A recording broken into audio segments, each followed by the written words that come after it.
Hi, everybody, with Tony Barnhart, West Durham. Welcome to our weekly Top 5 here on 790thezone.com. I hold in my hand the Championship Week edition of Top 5. Not everybody has a championship game, but there are championship games. Right. Correct. So let's start with one of them. Who would have thunk UConn and South Florida is for a BCS bid? It is for a BCS bid for the Huskies, for UConn. If UConn can go to Tampa and win that game, they will win the Big East. They will go to a BCS Bowl. We think it's going to be Fiesta Bowl. And think about the fact that not that long ago, UConn wasn't even Division 1A. Skip Holtz comes in, builds up the program. Now Randy Etzel, a friend of ours, runs it.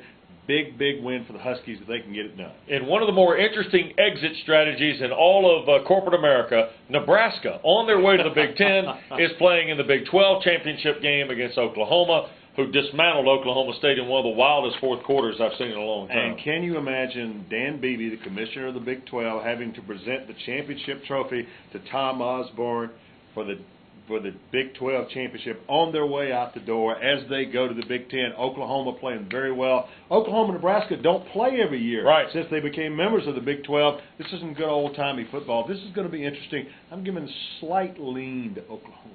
Slight. Just an edge. Yeah. Oregon State. It's not for the Pac-10 title. They've already clinched that.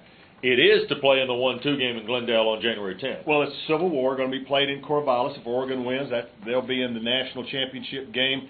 Mike Riley, very good coach at Oregon State, has had some injuries, lost one of the Rogers brothers earlier this year, James Rogers. Oregon State has sort of stumbled down the stretch, but, you know, we had Chip Kelly on our show, the Oregon coach, early this week. He is concerned about this game. I think Oregon pulls away in the second half. That's sort of been their MO this year. Yeah, great second-half football team, maybe the best we've seen in a long time at the collegiate level in terms of the final 30 minutes. It looks like the ACC's gotten it right after some less than desirable crowds in both Jacksonville and Tampa. For the second consecutive year, they're going to have this will be their biggest crowd since year one, ironically, when Florida State and Virginia Tech played in 2005. Same two meet Saturday night in Charlotte. This got a chance to be a heck of a game. No major national landscape on it other than the ACC champ goes to the Discover Orange Bowl. Well, we talked about it on Barnhart and Durham earlier today, Wes, that Florida State's playing really well this year. Yeah. Dismantled Florida last week in a non-conference game. Had to wait for Maryland to beat NC State just to get into this game, and now they're there. But you got to like what Virginia Tech is doing. Won 10 straight after losing the two opening games to Boise State. And James Madison, I think this is one of Frank Beamer's his best coaching jobs. Slight edge to the Huskies, and what's going to be, I think, a pretty wild scene in Charlotte. All right. Two slight edges so far out of Barnhart. We get to the coup de grace at this part of the world, and that's the SEC title game Saturday afternoon at the Georgia Dome. Auburn and South Carolina.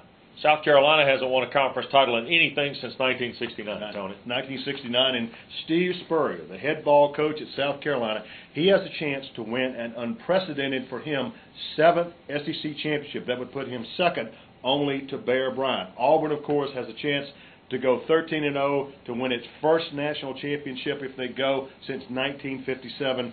Cameron Newton, you got to believe he's the leader for the Heisman Trophy. A lot of great storylines coming in this game. Obviously, the news about Cameron Newton being cleared by the NCAA. You put it all together, I think it makes for a wonderful mix, an exciting game.